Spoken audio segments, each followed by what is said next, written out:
Olá, aqui é o Márcio Perucchi da Compre Rural. Nós estamos aqui para gravar mais uma edição do podcast e nós vamos continuar falando sobre pecuária, que é um dos assuntos que norteiam o agronegócio brasileiro e que é de suma importância para o desenvolvimento do nosso país.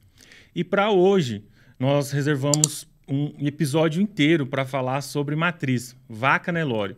Nós estamos aqui com um dos maiores consultores técnicos do país para falar sobre matriz, para falar sobre os aspectos raciais, aspectos produtivos e tudo o que norteia uma seleção de Nelore no país e que é feita por dezenas, centenas e milhares de pecuaristas por todo o país.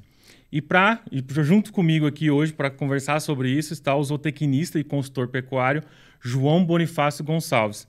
Ele que é da Taça Genética, Assessoria Pecuária e Melhoramento Genético.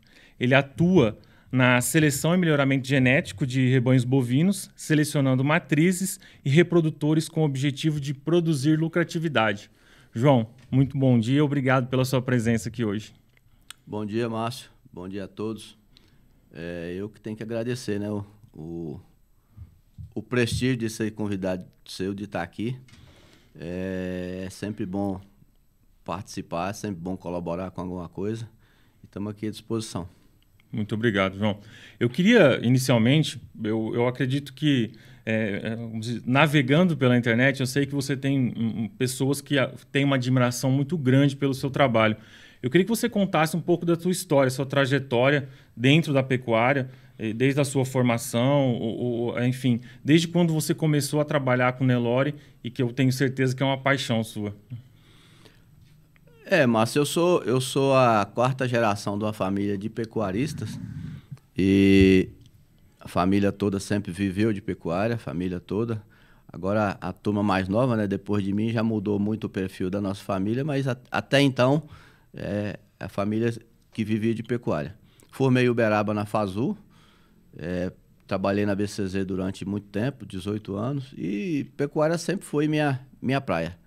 E o Nelore não pode ser diferente, né?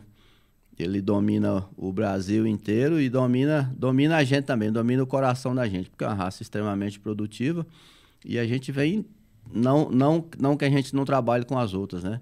Mas a gente tem cliente que a gente atende todas as outras raças, mas a Nelore, a gente sabe o diferencial que ela tem e eu sempre digo isso, né? Sem nenhuma comparação e nem depreciação das outras, mas a Nelore a raça é imbatível quando você seleciona direito. Então a trajetória é essa. A gente vem fazendo isso aí, todo esse trabalho com os criadores, aprendendo bastante. Eu costumo dizer que tenho sempre algumas pessoas que me ajudaram muito, né? Os ensinamentos, aprendo até hoje, cada visita é um aprendizado. E não só os criadores, né? A turma que trabalha nas fazendas, os funcionários, cada informação que você tem é um aprendizado. E a gente tenta otimizar isso e passar para todo mundo, né? Eu acho que por isso que é importante esse direcionamento que você deu no Compre Rural, né? Justamente trazer informação. A gente sabe a importância que tem essas informações hoje para a pecuária, para o mundo inteiro, né? Para o mundo produtivo. E corroborando com o que você está dizendo, né, João? Quando o pecuarista hoje ele tem buscado mais informação. Eu vejo muitas vezes, a gente participa de grupos em conjunto, e a gente percebe que o cara, às vezes, faz aquela pergunta que vale $1 milhão. Vou começar na pecuária. O que eu devo fazer? Que tipo de gado eu devo criar?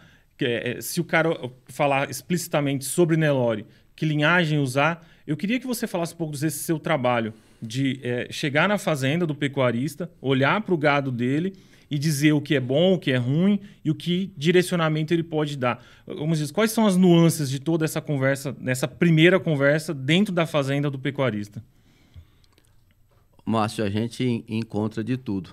Tem lugar que você, vamos dizer assim, o seu trabalho é um pouco menor e tem alguns lugares que o trabalho é muito difícil, é muito complicado.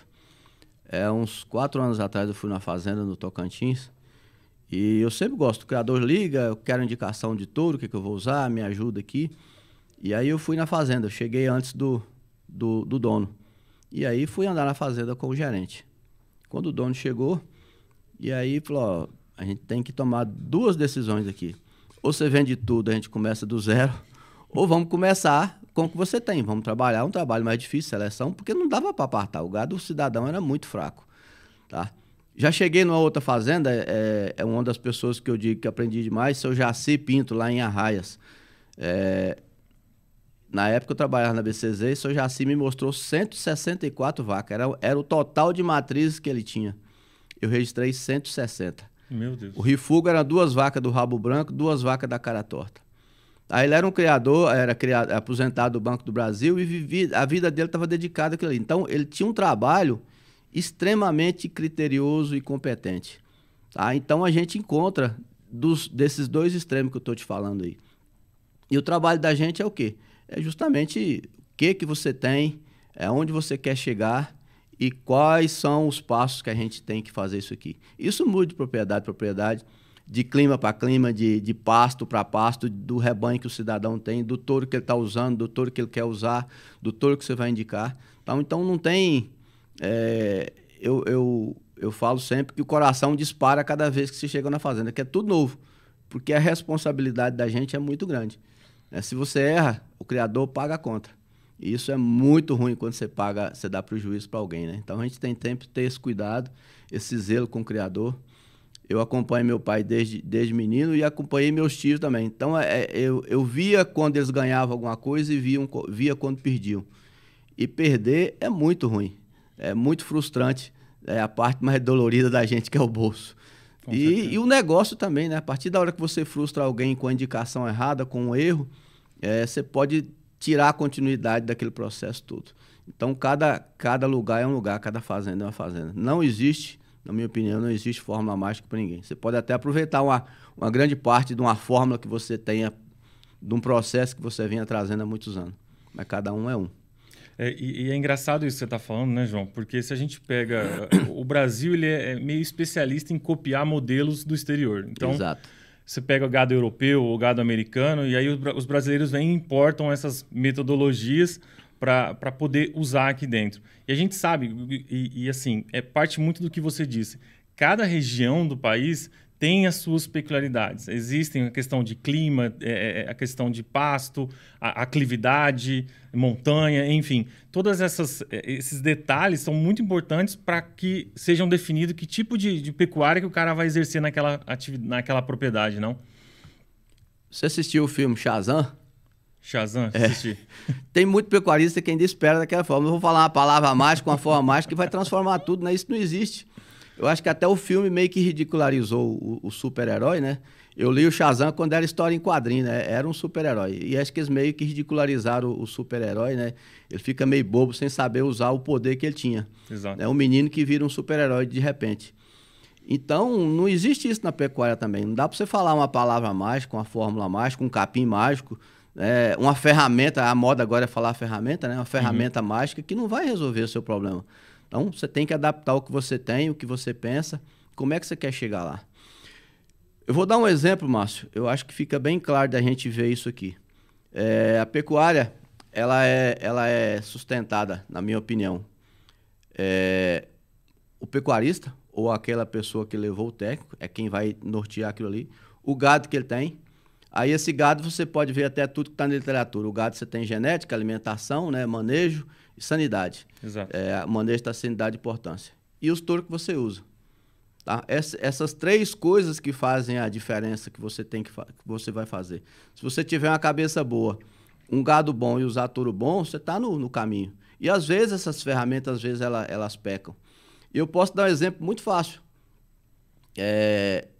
Por exemplo, o gado baiano que está voltando a estar em evidência. O seu Manuel Vita comprou o Akazama e o Padu. Tá? Ele tinha uma cabeça, dizem que foi o seu Joãozito que ajudou a apartar, e um outro criador que eu não lembro. Mas eles foram, o Akazama e o Padu foi para a Bahia, eles tinham uma base, tá? Essa base já existia, o criador tinha aquela cabeça e o Akazama e o Padu entraram naquele gado. Então as 3 coisas começaram a entrar em harmonia. O próprio seu Torres e o seu Rubico, né? Eles tinham a cabeça pensante, já tinham a base aqui e trouxeram os touros de fora. Todo mundo que você pensar, vai ser isso aí. Quando você foge desse tripé, qualquer das coisas que peca, que falta, o seu gado, né, a sua curva começa a pender para baixo. Qualquer grande criador de sucesso, você vai ver isso, não vai ser diferente. Vamos falar o mocho quando trouxeram o gado, o rebanho mocho já existia no... Como é o nome do criador? A memória está falando às vezes, tá? Ele pegou o gado, a primeira safra do seu Rubico, e fez um gado mocho. Então, todos os criadores que você vê, você vai ver da mesma forma, não vai ser muito diferente, né? Então, você tem a cabeça pensante, você tem uma base de sustentação, e aí você tem os touros que você vai usar. Tá? Então, tá tudo circulado em função disso aqui, não é muito diferente. Qualquer das 3 que você peca, você vai ter falhas, né? E isso tudo em harmonia é que mantém o gado, Ovídio Brito, desculpa, falando do mocho aqui, é um grande criador, mas que teve, foi quem fez o mocho, né? Essa base toda disso aí. Então não é diferente quando você desarmoniza qualquer dessas 3, você desarmoniza o rebanho também. É isso que as pessoas precisam entender. Você tem que estar a coisa... Precisa existir uma harmonia. Exato. E essas 3 bases, esse tripé aqui, ele é muito forte. Qualquer um que você desarmoniza, você desarmoniza tudo. Não é diferente. Em recente conversa aqui com o Marino, que é amigo nosso, a gente estava falando sobre a importância das importações de 60 e 62. E aí, você falando sobre esses exploradores, seu Torres e todos esses outros, como que você vê a importância deles, né, para o desenvolvimento do Nelore? Como que você avalia essa importância deles? É fundamental, é fundamental. O que eles fizeram, o que eles trouxeram, é base de inspiração para todo mundo. Hoje, por exemplo, a gente vê, nós estamos aqui em Ribeirão, né? Casa do seu Adi, do Paulo Leonel. Eles são um exemplo disso, né? O ensinamento que eles pegaram com essa turma toda e o gado que eles têm hoje. A gente tem um leilão agora, terça-feira próxima, e eles estão em evidência, não é por outro motivo, é porque o gado dá resultado. Então, qualquer coisa fora disso, hoje você está vendo que tem tropeço. Eles pegaram os ensinamentos, pegaram o gado e estão levando isso aí numa situação que está, em evidência, crescendo. Dono de 4% do mercado de sêmen, isso não é fácil, sozinho, sem central, produzindo bem. Isso não é fácil. E um gado que cada dia aumenta mais a procura, né? Perfeito. Eu queria falar um pouco sobre matriz, porque se você pega os dados, a gente tem em torno de 50 a 60 milhões de matrizes e 90% dessas matrizes são Nelore. E essas matrizes, a maioria delas produtivas, outras improdutivas. Às vezes a gente tem uma vaca no pasto que não produz e ela está lá, por não efetivamente você fazer um controle zootécnico, essa vaca está lá sem parir, e se diz improdutiva.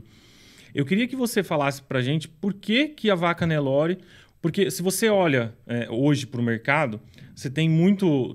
Todo dia aparece um cruzamento novo, todo dia aparece uma ferramenta nova e a vaca Nelore continua sendo a base de tudo. Eu sou enfático em afirmar isso porque, tendo um canal de informação hoje, você percebe que ao longo dos últimos 50 anos se usou-se de tudo, cruzou-se tudo, foram várias raças, dezenas de raças, mas você olha para trás e você vê que o Nelore permaneceu e a vaca, a matriz Nelore, é a grande mãe da pecuária brasileira. O que deve a esse sucesso? Eu acho que em algum momento Deus falou assim, ó, vou abençoar esse aqui e cuida. Com todo respeito aos outros. Mas o Nelore tem todos os méritos, né, de conseguir fazer carne e de permitir, inclusive, que a gente erre. Quem consegue enxergar esse erro, você arruma isso lá na frente. Mas a competência do Nelore é indiscutível no que você quer fazer, comparando com qualquer outra raça. Não tenho a menor dúvida disso. Eu tenho, Márcio, agora, o ano passado, o criador me procurou, um técnico, ele é veterinário, no Rio Grande do Sul. Onde é que a gente está? Eu tenho visto as suas publicações, o que você fala, tenho acompanhado, e eu quero usar Nelore. Ele faz cruzamento lá no Sul, tem Hereford, tem Angus, E aí eles falando que fazem o cruzamento usando o Brahma argentino. E aí contou um monte de problema que ele estava tendo. Falei, não, eu preciso fazer com o Nelore agora e achei, conversamos um tempão, de fazer isso com o Nelore. Tá 25%, 23% do gado hoje do sul, ou é Nelore ou tem sangue de Nelore, o Zebu.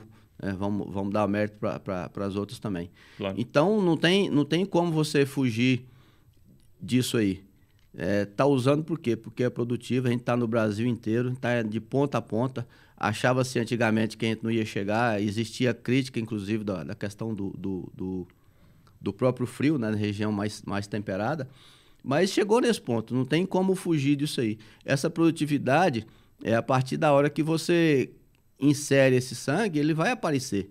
Ele é produtivo no pasto, se você tratar, ele responde. E a gente está tomando conta, tomou-se conta do Brasil inteiro. E já está se vendo que em alguns momentos precisa melhorar, porque melhorar precisa sempre.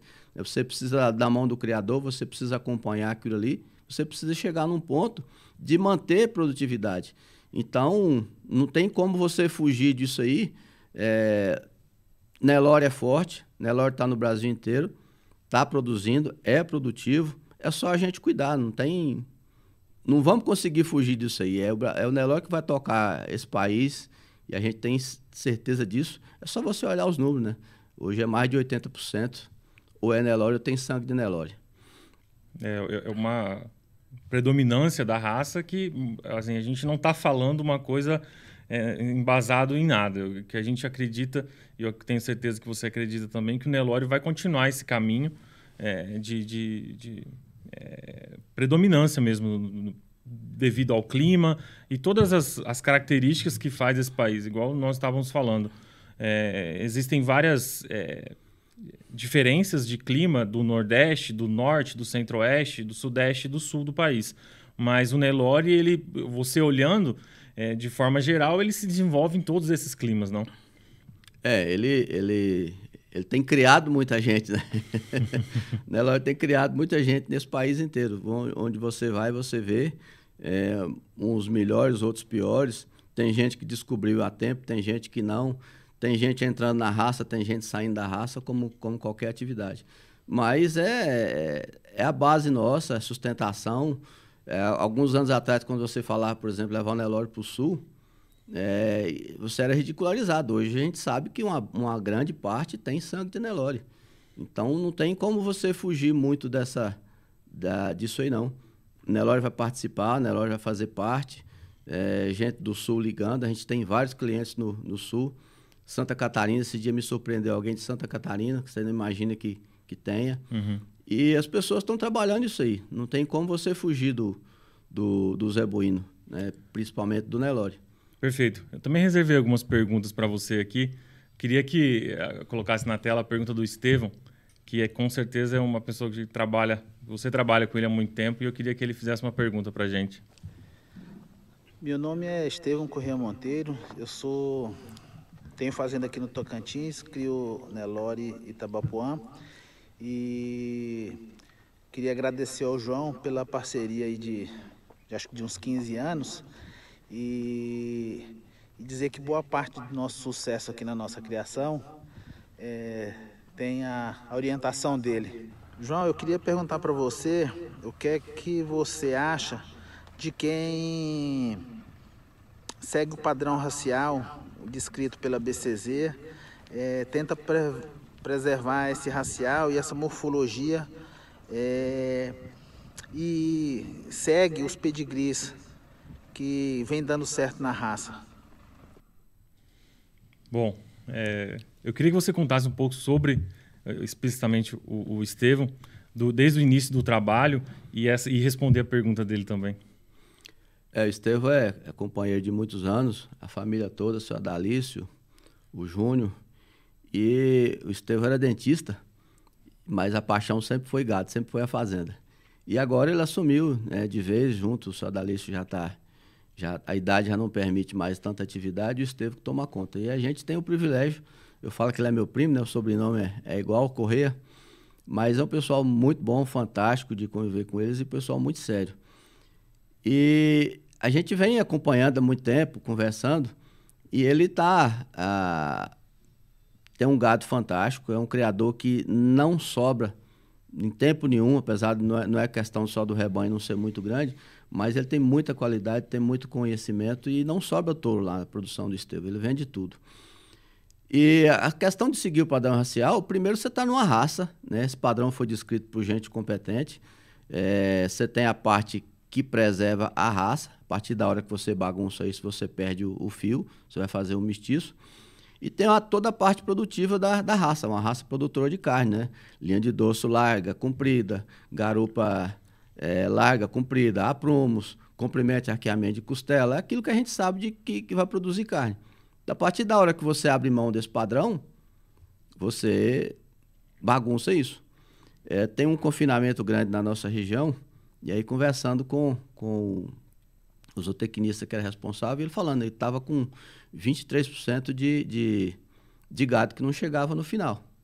Agora, imagina o tamanho do refúgio que é isso aí, o tamanho do prejuízo que é. Você tem um confinamento, você compra aquele gado, recria e confina. Com prejuízo desse tamanho, o confinamento não chega a lugar nenhum. Então, você tem que ter padrão, não é padrão racial só, é padrão do animal de corte. Então, a importância do padrão é isso, é você preservar. O padrão foi descrito para descrever um animal, uma raça de corte. Então, a partir da hora que você foge daquilo ali, você perde a parte econômica do animal, vamos dizer assim. Se você estreita o animal, você achata o contrafilé. Você diminui a garupa, você diminui as carnes nobres que tem na parte posterior e por aí vai. Então, o padrão não é feito para agradar, para fazer bonito. Ele é feito, foi estudado de uma forma produtiva. Então, você tem o padrão da raça de corte, você tem o padrão da raça leiteira, com esse objetivo. Não é só único e exclusivamente preservar a raça. Tá? Então, esse o fundamento, tudo é isso aí. Você tem que seguir o padrão justamente por isso. E a gente vê um movimento recente, né, João, das pessoas, principalmente autoridades da pecuária nacional, aí, falando sobre um equilíbrio. Porque nós percebemos que existem movimentos do gado de número, movimentos dessa questão do padrão racial. Eu queria que você pudesse falar para a gente qual que é o risco inerente que a gente sofreria caso fosse deixado essa questão do padrão, de um padrão. Porque morfologicamente, inclusive era uma pergunta que eu gostaria de fazer para você, porque quando você olha para um animal, você fazer uma avaliação visual.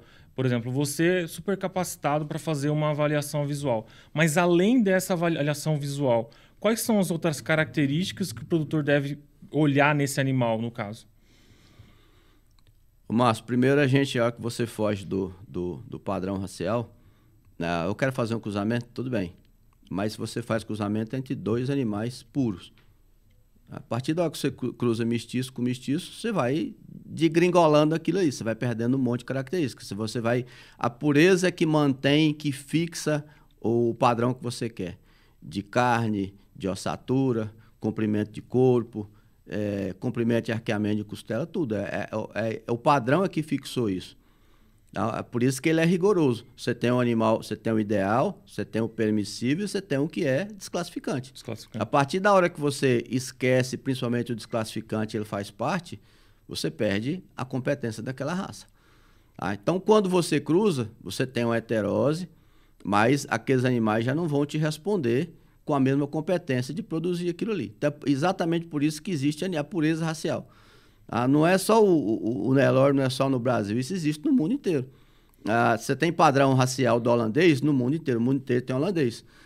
Pode ter alguma variação de país para país? Eu acredito que sim, mas a raça é a mesma. Se você olhar o holandês aqui na Nova Zelândia, é o mesmo. É o mesmo. Tá? Então, é exatamente por isso que você precisa ter isso aí. A partir da hora que você preserva, que você cuida, você mantém essa segurança. E isso, claro, em função de seleção.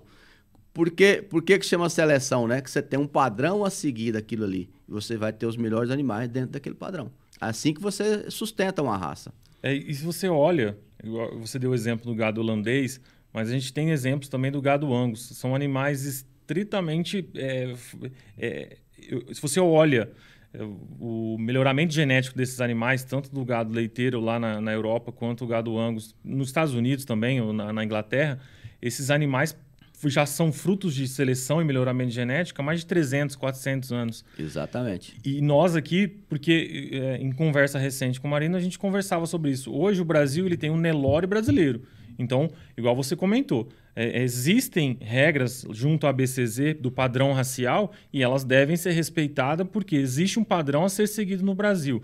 Então, você acha que a gente está muito longe de encontrar... O padrão existe, eu falo, mas a gente está perto de deixar isso de lado ou você acha que essa luta ela continua e a gente, como diz, e essa questão do padrão vai vencer e o Nelore vai continuar sendo esse Nelore descrito nos padrões? Ô, Márcio, eu acho que se o padrão deixar de existir, você abrir mão disso aí, isso bagunça, isso acaba qualquer coisa. Tudo tem padrão racial. Se você for criar cachorro, tem padrão. Se você for criar passarinho, tem padrão. Tudo tem padrão. O padrão é o quê? É só uma forma de preservar? É. E não pode ser diferente. Mas é uma forma de você dar direcionamento. A partir da hora que você sai disso aí, acabou. Você vai perder o foco daquilo ali. Ah, então daqui uns anos vão criar outra raça? Pode até ser que sim. Mas vai continuar tendo um padrão. Porque se você não tem um padrão, todo mundo entra e acha que pode. Ah, mas eu acho que podia ser assim. Não adianta você achar. Tá? Quando você faz um tratamento médico, você pode ter até alguma variação, mas você segue um padrão. Você é examinado, você faz os exames de laboratório, o médico olha aquilo ali e te dá um diagnóstico. Ah, o médico tem dúvida, ele chama 2, 3, 4, 5, 10 que forem, né, colegas e vão, ó, qual que é o diagnóstico correto? Então, tudo tem que ter um padrão, tudo tem que ter um rumo, senão é bagunça, senão é esbórnia. E faz parte daqueles 3 aspectos que você disse, né? Do criador, do gado e do... que você fala, né? Sobre a importância de você seguir esse padrão racial para você dar um direcionamento para sua pecuária. Tem que ter, você tem que saber o que você quer criar, qualquer coisa. Não pode ser diferente. O que você quer criar, aonde você quer chegar. E aí você vai fazer o trânsito disso aí nesse meio, esse meio de campo é a pessoa, o criador, o técnico que vai fazer. Mas você tem que ter objetivo. A partir da hora que você quer agradar todo mundo, você não vai agradar ninguém, porque não tem jeito. É impossível você agradar. Você pode até fazer uma geração boa. Você cruza 2 raças, você faz uma geração fantástica. Mas e daí para frente? Você não tem como fixar a partir da hora que você bagunça. Tá? O padrão é justamente por isso, para você dar um direcionamento. Inclusive, né, João, se você olha para os cruzamentos, vou dar um exemplo do Angus, né? Você cruza Nelore com Angus, você dá aquela heterose, um animal, o macho é extremamente produtivo, vai para o coxo, termina e vai para o frigorífico. Essa fêmea, no máximo, uma cria ali para ela ganhar um sobrepeso ali, para você ela dá um tricross e aí essa fêmea também vai pro abate com 18 arrobas, assim, por cima, né? Então você vê que esses animais eles existem um fim, mas o que permanece no rebanho realmente é a matriz Nelore. Exato, é a raça pura. E se você olha também, recentemente eu estava dando uma olhada nos dados da Asbia, que é a venda de sêmen no Brasil, você percebe que nos últimos anos o Angus cresceu muito, mas no último ano quem estava lá no top 1 de maior vendedor de sêmen foi a raça Nelore. Então as pessoas realmente têm uma preocupação em manter a base Nelore dentro dos seus rebanhos. Márcio, o Angus é fantástico quando você tem comida barata.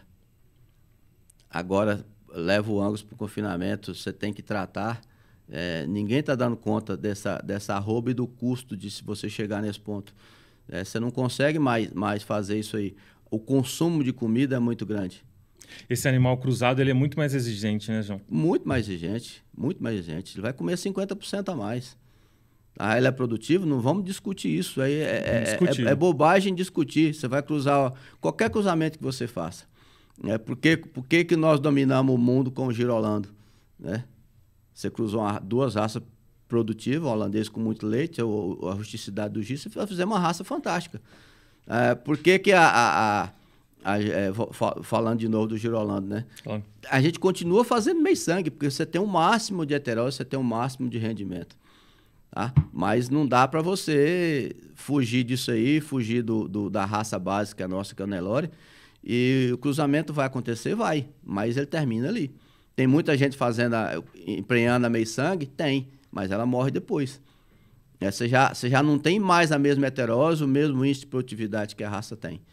Infelizmente, a maioria fala, não, tem um cruzamento e usa a raça europeia. Não fala que o Nelore está sustentando, aguentando o tranco todo ali, né? Inclusive, recentemente, a ABCZ está lutando por isso, né? Para colocar nas embalagens Exato. que não é carne Angus, é carnes de cruzamento entre Nelore e Angus. E eu acho válida essa briga.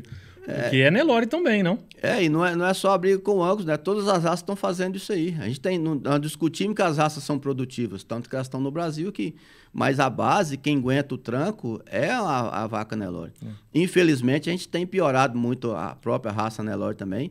A gente tem bagunçado muito isso aí. A raça já não tem mais um padrão. Você chega em fazenda, você vê, existe 3, 4, 5 tipos dentro de uma fazenda, mesmo as fazendas de gado de corte. E é tranquilo, quando você padroniza, você tem a base Nelore boa, o resultado é muito melhor, é muito superior. Tá? Não dá para, igual eu te citei, não dá para o cara falar lá que ele tem 23% de gado que não vai render no confinamento. É muito ruim, o prejuízo é muito grande. Às vezes esse 20% seria o lucro dado dentro do confinamento. E às vezes ele não dá isso, né? Às vezes é menos. Então você tem um animal que você entrou, você fez todo o trâmite dele, e ele comeu a sua comida cara, e ele não te retornou, ele não rendeu o que você precisa, é complicado. E esse boi, chamado de boi ladrão, né, João? Você ter 20% desses animais dentro do confinamento isso é dado do zootecnista que cuida lá, né? Agora, as pessoas desaprenderam a apartar. O cara vai comprar, não, eu quero bezerro de tantos quilos. Gente, só o peso não quer dizer muita coisa dependendo do animal. Você tem que ter toda uma morfologia, é por isso que existe um padrão de todas as raças. E isso não está escrito, mas existe o padrão do boi de corte também. Exato. Você não pode fugir disso aí. É por isso que os criadores inteligentes, aqueles que vivem de pecuária, eles compram uma quantidade grande e vendem uma quantidade que não serve. É o boi que não vai chegar no trato dele. Seja a pasto, seja no confinamento. Tá? Então, você tem que levar para ali aquilo que vai te dar resultado. Senão, você fica para trás.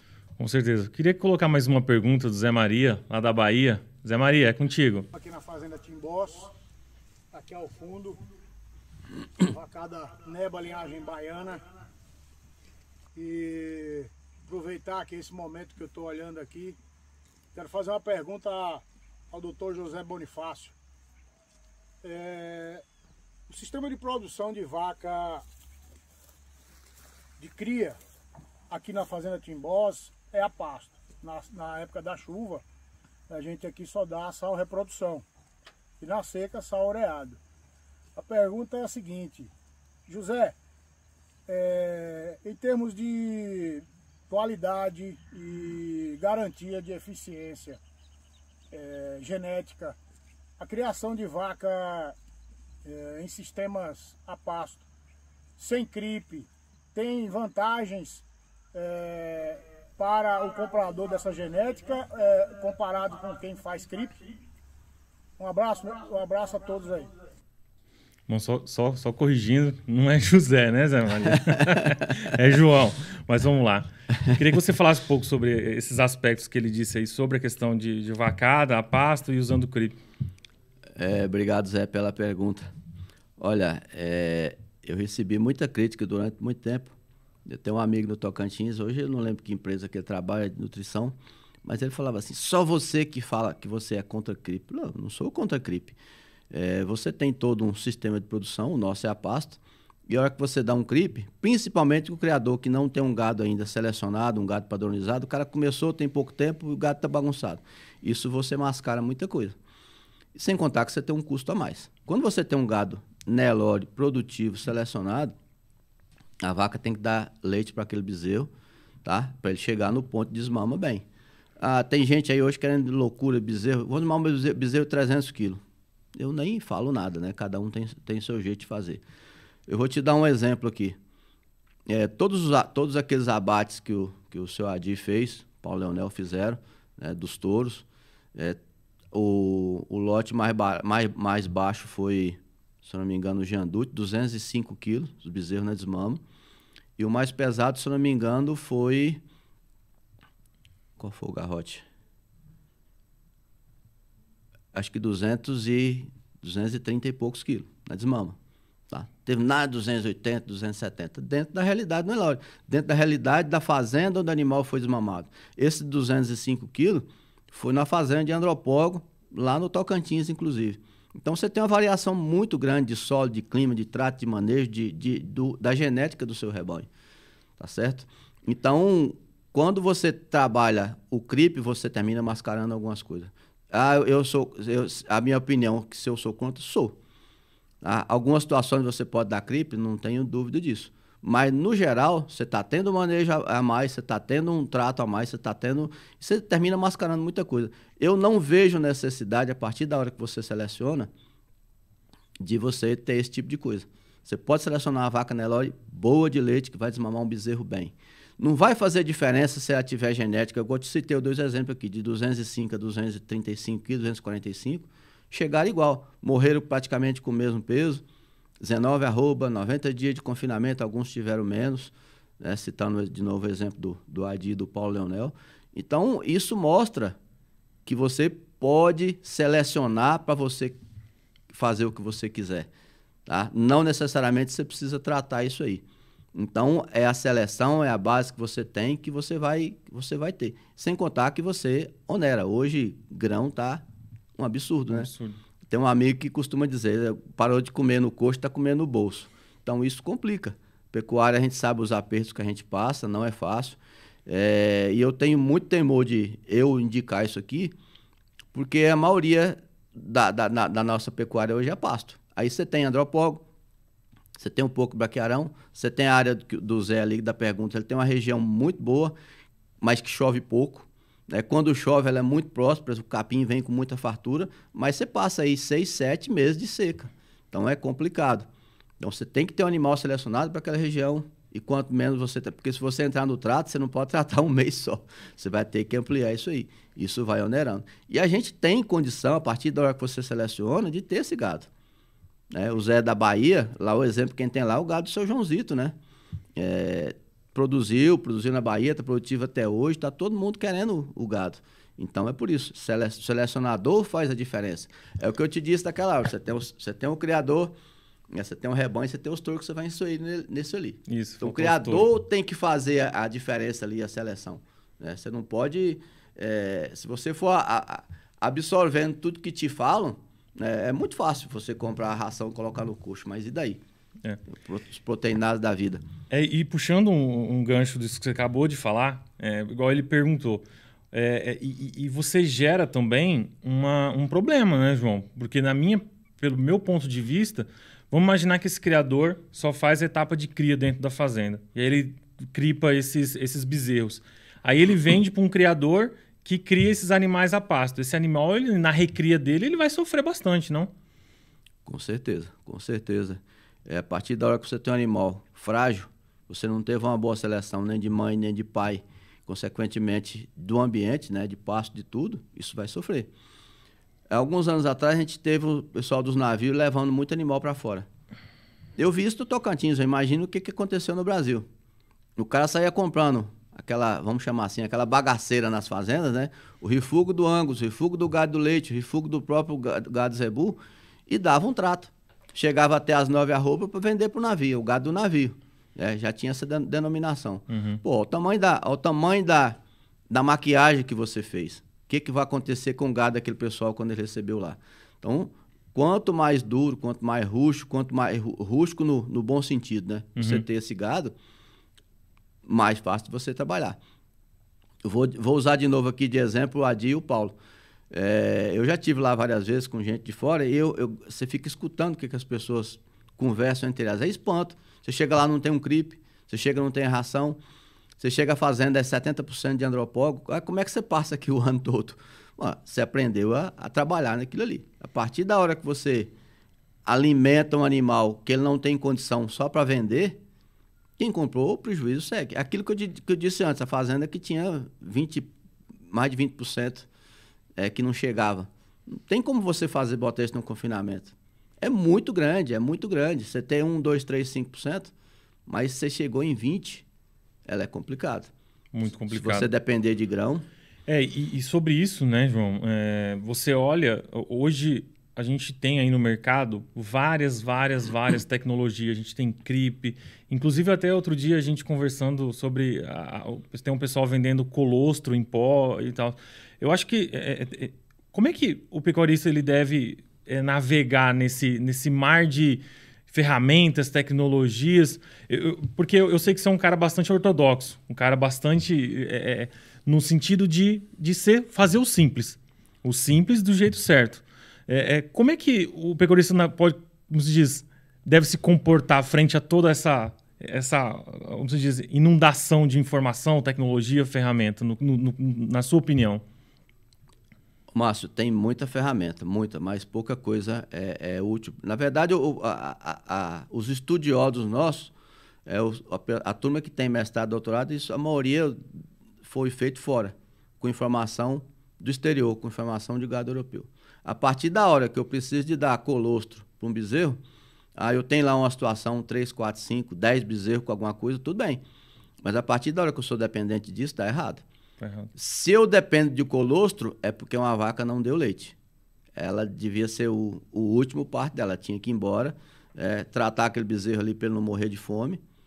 E ela tem que ir embora, eu tenho que selecionar isso aí. A vaca tem que dar leite para desmamar bem. Aí o pessoal às vezes pergunta, mas quantos quilos? Eu não sei sua realidade. Tem gente de andropólogo, tem gente sem pasto, tem gente com pasto de colonião, né, de pânico. Então, a realidade é cada uma diferente da outra. Não dá para eu ter uma fórmula mágica. É igual eu te falei, eu fui naquela fazenda, não tinha condição do cara tocar. Eu tenho fazenda que o cara toca bem, precisa de pouca ajuda. Tem um funcionário, um técnico dentro da fazenda, e tem coisa que a gente não tem rumo nenhum. Você citou ali 2 criadores. Eu não conheço o Zé Maria de perto, mas a informação que a gente tem é muito cuidadoso. Você tem o Estevão, que vive de pecuária. Ele tem paixão por aquilo ali, a família está lá dentro, ele está lá dentro todo dia, passa a semana na fazenda. Então, você tem uma variação muito grande disso aí também. Então, a partir da hora que você seleciona o gado com esse direcionamento, você vai chegar longe. Eu não tenho a menor dúvida disso. A partir da hora que você agrega... tudo isso aí, você agrega custo. E se você agregou uma ração, você manteve uma vaca ruim de leite, usou de novo aquele touro que pai daquela vaca, você vai piorando, você não consegue chegar num diferencial. Você não vai ser produtivo, você vai estar sempre dependendo de alguém. Eu tinha um professor, o Fernando, ele falava que a gente usava muleta, né? Qual que é a muleta da vez? Não dá para você andar de muleta com pecuária. Cada vez que você agrega uma muleta, um defeitinho desse aí, você aceita ele, você vai piorando tudo. E se você olha para a pecuária brasileira, João, essa é a minha opinião, você tem lá 90% do nosso gado sendo engordado a pasto. Então, Nelore braquiária é a fórmula mágica para você produzir gado a pasto no Brasil. E eu penso que o confinamento ele deve ser estratégico dentro da fazenda. Às vezes o cara pode usar ou pode não usar. Igual nós estávamos comentando. Hoje o grão está caríssimo. Então, dificilmente uma pessoa vai conseguir produzir uma arroba barata colocando esse animal no coxo. Então, para esse produtor, e inclusive eu navego lá pelos grupos que a gente faz parte, eu vejo muito essa pergunta. Como é que faz para o cara selecionar boas mães e bons touros para repor ali a tourama dele, para produzir esse animal, esse bezerro que vai desmamar com 200 quilos, vai recriar e vai engordar a pasto? Quais são as dicas que você dá para o pecuarista para escolher boas mães e bons touros? Quais são as características essenciais, na sua opinião? Ô, Márcio, eu me faço essa pergunta todos os dias. E cada vez que eu chego na fazenda, eu fico também ali tentando entender. Tem lugar que você consegue conversar, perguntar, tem lugar que você fica só observando. O que houve na pecuária nos últimos anos? Hoje, uma fragilização muito grande disso aí. A maioria dos criadores não são pecuaristas ou têm outra atividade, eles não entendem do ramo. Eles contratam uma pessoa ou uma equipe, uma empresa para gerenciar aquilo ali. E aí, quando você encosta numa empresa de nutrição, né, os nomes que eles se dão hoje, a primeira coisa que eles querem é um proteinado, uma ração de baixo consumo. Então, foi se fragilizando a raça, foi se fragilizando o conhecimento. Tá? Aí chegou no ponto que se você é dependente de tudo. Você não é dependente mais do pasto. O criador pecuarista, alguém vai dizer, você é contra a tecnologia. Não, eu sou contra você ser dependente, principalmente se não tiver o gado adequado. Porque tem gente que não tem o gado, não vai ter tecnologia que vai resolver o problema dele. Não vai adiantar. Eu tenho uma tecnologia nova, eu tenho um técnico novo, eu tenho uma ideia nova. Não vai resolver, você não melhorou o seu gado. E o interessante é justamente isso. As pessoas, você fala do proteinado, você fala do capim novo, você fala da tecnologia, você fala do manejo, você fala do treinamento. O cara do gado, o gado é o mesmo. Mas eu comprei um gado XY, que veio a história da DEP depois, né? DEP para isso, DEP não vai resolver. Daquela DEP, o que é real é 15%. O resto é incógnita. Você tá sujeito a todas as intempéries do meio, inclusive a sua. O seu manejo, o seu maltrato, o gerente que você contratou, o vaqueiro que você contratou. Então a DEP não te dá segurança real nenhuma. Só no Brasil que a gente tem isso como se fosse verdade absoluta. É isso que dá as merdas que tem hoje, desculpa a palavra, mas é isso. Os caldo negro da vida, né, puseram um garrote que não tem carne nenhuma. Eu brincava na época que só tinha carne na língua. Tá? E virou ícone, né? O touro líder de sumário por 3 anos. Então, a gente foge da realidade. O gado, as pessoas esqueceram. A maioria da turma de mestrado, doutorado, isso é baseado no gado europeu. Os livros são em inglês e outras línguas. Esqueceram o gado nosso aqui. Aquela turma de base, Adi, Paulo Leonel, Chico Carvalho, Neto Carvalho, Dr. Arley, esse povo começou assim como se eles não justificassem mais. E é essa turma que está preservando a raça. Tá? Não tem como você fugir disso aí. Não é preservar de zoológico, preservar porque eles vivem de pecuária, eles não têm outra fonte de renda. Não é uma segunda atividade. Exatamente. Então, esse que é a nuance que as pessoas estão esquecendo.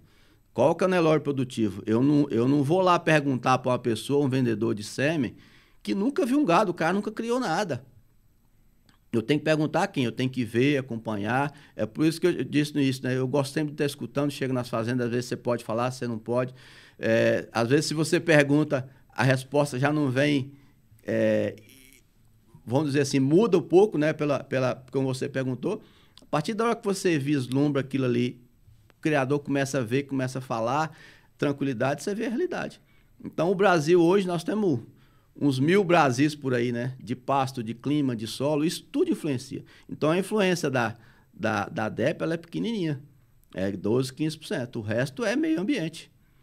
O que você produziu aqui, você leva para outro estado, não necessariamente vai ser produtivo. É isso que as pessoas não querem entender, ou não conseguem, porque não tem fórmula mágica. E o que você falou também é bastante importante, João, porque esses criadores que você citou, o Adir, o professor Arley e outros, Chico Carvalho, enfim, a maioria deles, igual você comentou lá em Nova Crixás, que a gente já foi uma vez, eu pelo menos fui uma vez, você já deve ter ido várias lá, mas os animais são criados estritamente a pasto. Então esse animal vendido no leilão, um touro desse, a hora que ele chega na fazenda do pecuarista que tem uma vacada a campo, vamos dizer, que não tem trato nenhum, não tem nenhum benefício, não tem nenhum plus, esse animal vai se desenvolver, vai cobrir as vacas e vai desempenhar o seu papel dentro daquele ambiente. Então, o que a gente pode observar é que, às vezes, o animal ele é criado, sempre foi com uma exigência nutricional muito grande, a coxo, às vezes, e esse animal ele é vendido no leilão, a hora que chega na fazenda, ele não consegue desempenhar o papel dele.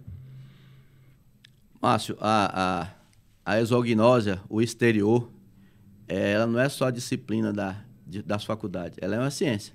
Isso foi sendo esquecido, principalmente no Brasil, a hora que deu-se uma força muito grande para as DEPs, esqueceu-se isso.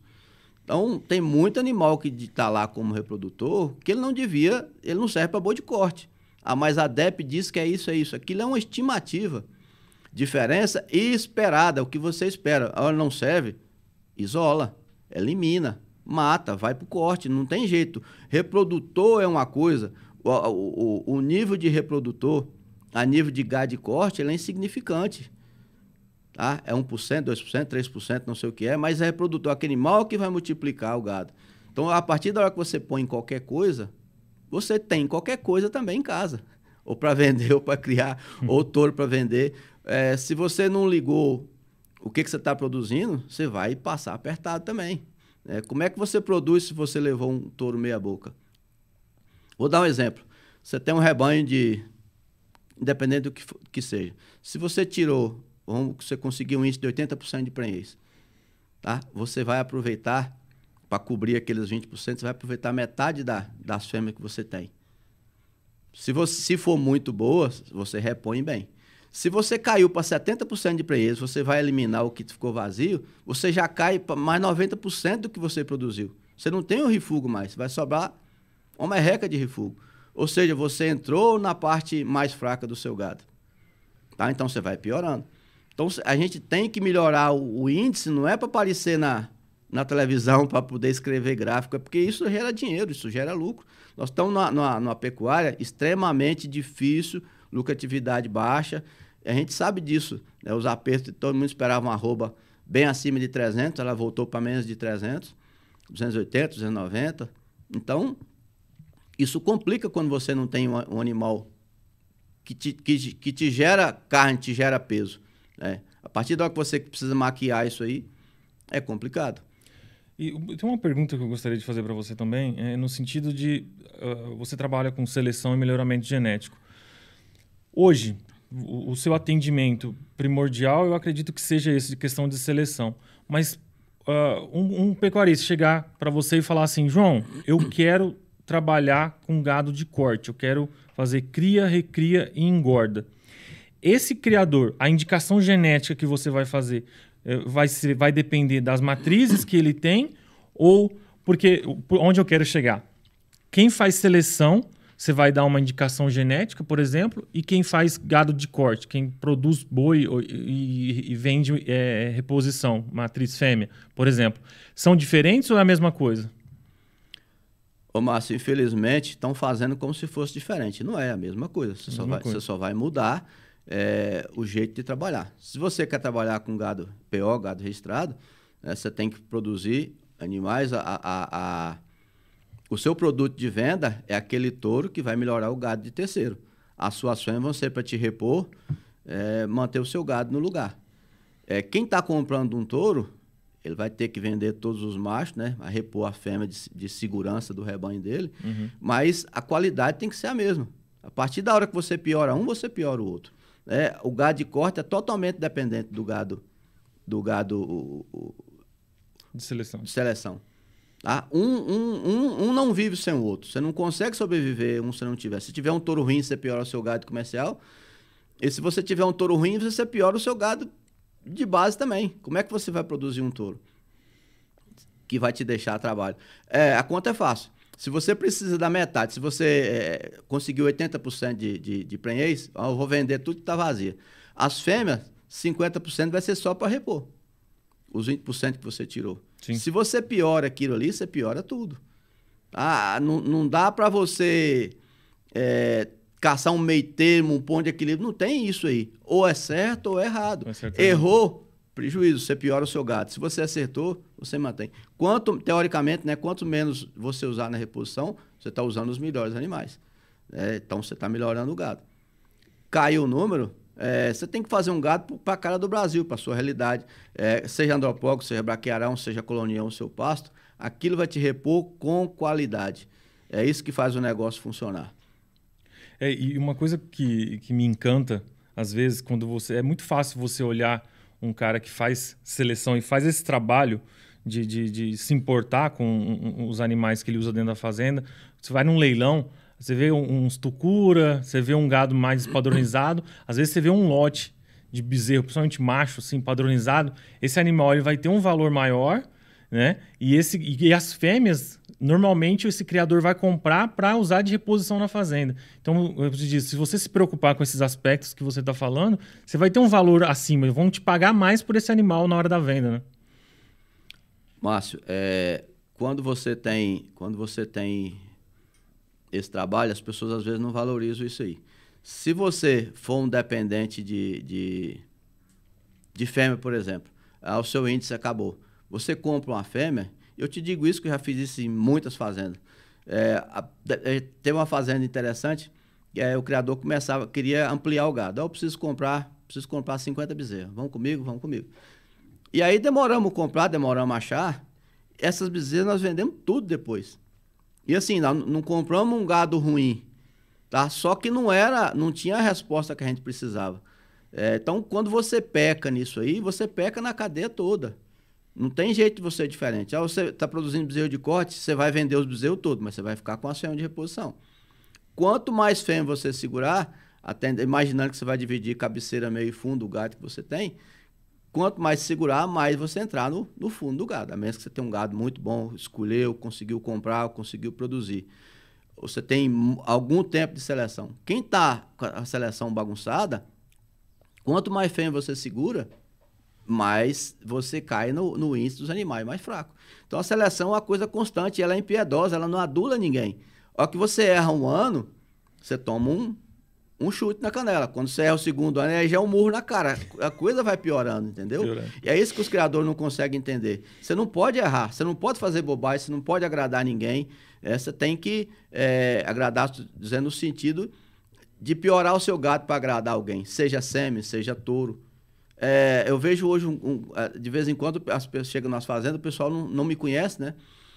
Não que eu saiba mais do que ninguém. E aí o cara começa a descrever sobre um touro, você vê que ele não tem nenhum conhecimento daquilo ali. Ele foi treinado, ele decorou um texto. E aí tá passando aquilo pro criador. E quem peca, eu sou da família de fazendeiro, vamos dizer assim, desde o meu bisavô. Rapaz, aquilo dá uma dor no coração quando você vê um pecuarista tomar um prejuízo por uma mentira. E às vezes a gente sabe que o cara tá inocente, ele foi treinado para falar aquilo ali. É muito ruim ver a pecuária do jeito que está hoje. A gente tem muito pouca informação, a turma não tem informação nem técnica, nem comercial, e às vezes tem gente que zanga com a gente, né? Fica bravo, né? Eu mesmo, quando não tem muita papa na língua, então tem muita gente que não gosta, mas fazer o quê? Então, se a gente fosse responder aquela pergunta sobre o que escolher, olhar para o gado desses criadores que você citou, e se esses criadores não estiverem perto desse pecuarista, olhar a genealogia desses animais. Procurar por pais, mães, avós que tenham essa genealogia desses animais que realmente atendem ao padrão racial. Márcio, a gente não pode fugir do padrão. Você não pode fugir de genealogia, senão você está fadado ao fracasso. Não estou aqui elogiando nada nem ninguém. Isso é mais pura realidade. Às vezes a turma acha que você está sendo chato, você está sendo radical, mas não tem como você fugir. Você sabe exatamente hoje qual o pedigree produtivo, qual o pedigree que não vai te dar nada, ou vai te dar mais ou menos. Eu lembro uma vez, eu apartei um gado de um criador, e aí eu brinquei com ele. Falou, Sérgio, bom, não ia falar o nome, mas já falei.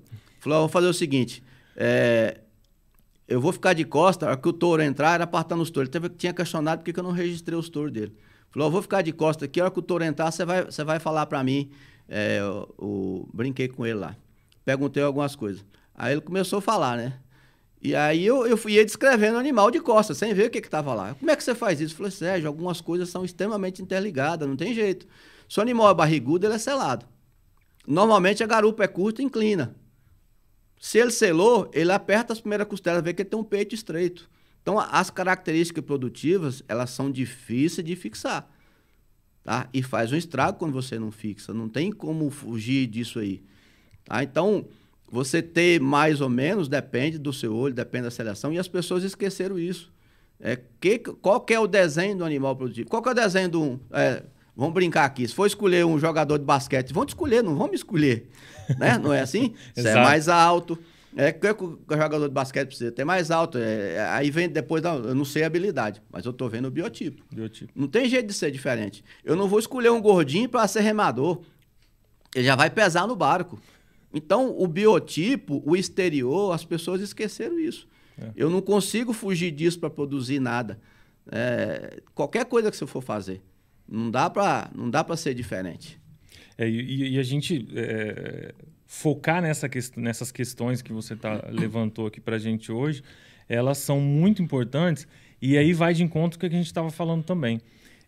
Para quem leva a pecuária como a primeira atividade, como uma atividade, como um negócio que precisa dar dinheiro, olhar para esses aspectos são essenciais para a pessoa continuar na atividade por 10, 20, 30 anos. Você concorda comigo? Mas com certeza não pode ser diferente. Não pode ser diferente. Como é que eu falo? Aquele ar do campo, aquele contato, aquela informação, ela vem diminuindo. Né? Falando do campo do lado bonito, holístico, né? Do lado produtivo. O cara já não sabe mais o que é um boi produtivo. Qual que é o boi que vai pesar mais? Eu lembro um dia que eu cheguei na fazenda, já morreu até, meu amigo João Inácio Reis. E ele tinha uns bois, e ele falou assim, você separa para mim aqui a metade, vou matar a metade e vou largar a metade. E aí virou as costas e saiu. E aí eu fiquei pensando, o seu João tá querendo me sacanear, tá querendo me testar de alguma forma. Aí você preocupa, né? Em dar a informação certa. Aí eu separei o gado que ele queria, e aí fiz questão de eu mesmo pesar. Então, você acerta em função de quê? Da experiência que você tem. A partir da hora que você foge disso aí, qualquer coisa te serve. Você não sabe o que é um boi, você não sabe o que é um touro, você não sabe quem pesa, quem não pesa. Não tem jeito. Você tem um boizinho que aperta as primeiras costelas, você não tem contrafilé. Você tem um boizinho curto, contrafilé também é curto. Se a garupa é curta, vai diminuir toda a carne nobre do posterior. Então se dá-se importância a muita coisa e esqueceu que a base de toda e qualquer criação zootécnica é o exterior. O tipo leiteiro, o tipo de carne. Antigamente a gente tinha até o tipo de tração, né? Não tem mais hoje.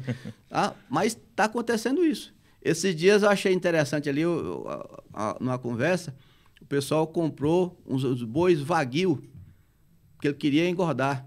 Só que o boi não tinha o marmoreio do Wagyu. O cara não perguntou, o dono não falou.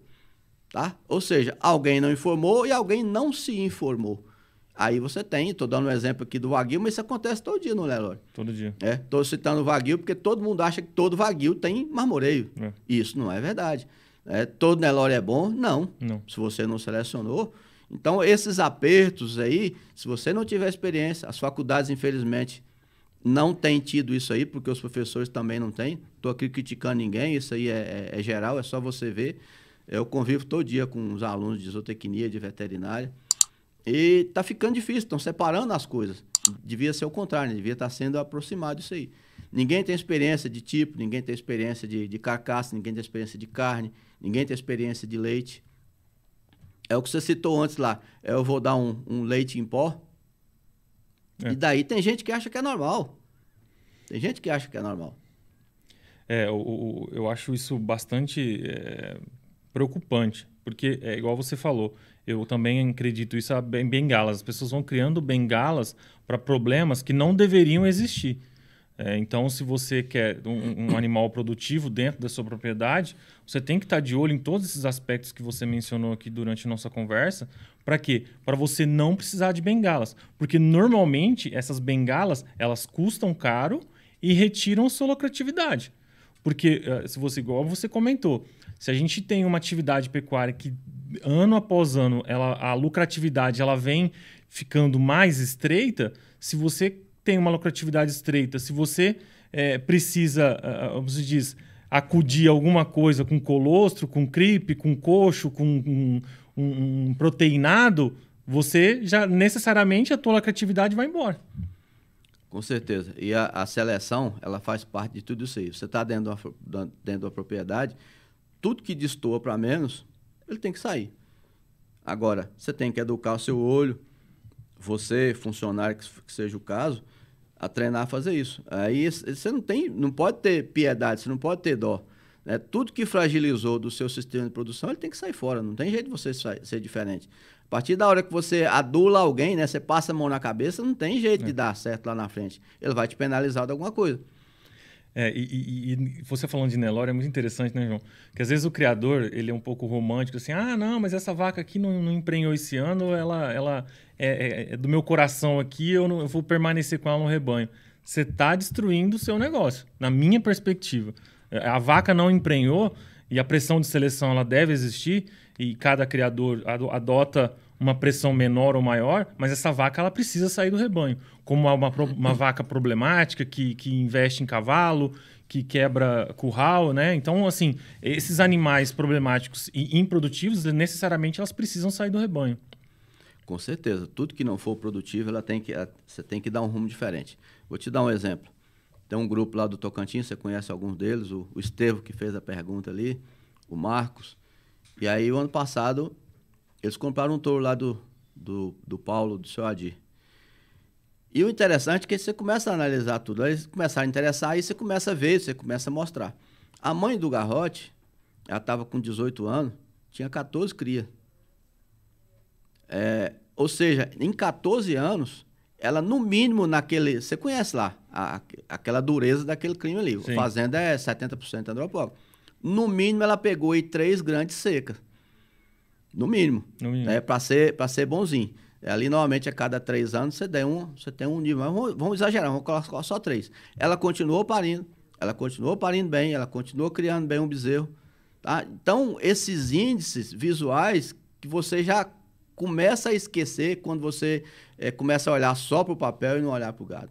A seleção ela tem que ser fria, ela tem que ser calculista, porque você tem que olhar tudo, ela tem que te sobrar alguma coisa. Tá? Mas você não pode deixar de acompanhar esse dia a dia aí. Ela é imprescindível. Quem é bom fica, quem é ruim sai. Você tem vaca que é produtiva a extremo 3 anos, 3 cria, depois ela para. Tem vaca que vai chegar nesse nível aí. Então, esse dia a dia, você não pode abrir mão dele aí. Esse acompanhamento. Tudo bem que você tem que ter os relatórios, mas você tem que estar no pasto no dia a dia, você tem que estar acompanhando para você não cometer esse tipo de erro. Muito bem. João, a gente já está alcançando o tempo estimado aqui que eu coloquei para a nossa conversa. Eu queria te agradecer mais uma vez a sua presença, por ter vindo até Ribeirão para conversar com a gente, porque o conhecimento que você tem, as experiências que você viveu aí, 30, 40 anos de atividade pecuária... Não sou tão velho não, Márcio. Mas são vários anos aí na estrada da pecuária e queria te agradecer mais uma vez.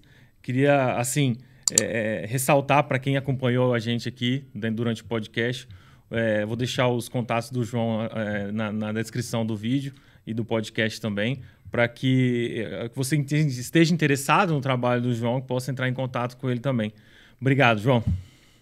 Eu que tenho que te agradecer a vontade, né, a disponibilidade de trazer a gente aqui em função de ser útil. Eu acho que é muito bom eu acho que o seu trabalho tem sido muito útil. Você sabe disso, não estou te falando aqui a primeira vez, desde a primeira vez que a gente conversou, desde o primeiro vídeo que você fez, né? Você vai lembrar disso. E eu acho que de extrema importância, porque você coloca a situação bem tranquila, bem simples, né? Desinteressada, que eu acho que isso que é o melhor da coisa, e voltada para a nossa pecuária. Eu acho que você que está de parabéns aí pelo Compre Rural, que ele continue sendo produtivo e espero que tenha sido útil para o pessoal aí. Com certeza, João. A utilidade e a experiência, tudo que você falou aqui hoje, remete muito bem do que a gente propaga dentro do site. Eu acho que nós temos que ter uma pecuária produtiva e que, vamos dizer, a junção entre Nelore e capim ela é essencial para a pecuária brasileira. Então, pensando nesse aspecto, tudo que você falou aqui faz sentido. Então, a conversa ela girou em torno disso e eu acredito que a gente tenha feito o nosso trabalho aqui com bastante primor e é nesse sentido, que o Brasil precisa de Nelore braquiária para ser produtivo e para continuar crescendo a sua pecuária e dar o retorno para o pecuarista. Deixar as pessoas cada dia mais interessadas e igual você falou, e que esses fatores que você levantou aqui hoje, o pecuarista ele precisa ficar de olho sempre. A gente não tem uma pecuária subsidiada, né? Então você tem que se virar em casa para poder produtivo. Pouca gente tem outra fonte de renda para poder sustentar a pecuária. E é por isso que a gente vê muita gente saindo. Quem não fizer produtivo em casa, no pasto, com certeza vai pecar. E agradeço também ao Zé Maria, ao Estevão, né, pelas perguntas. Espero que tenha respondido. Qualquer dúvida, os dois são de casa, né? Com certeza. Mais uma vez, obrigado pela sua audiência e daqui a pouco a gente volta com mais. Um abraço.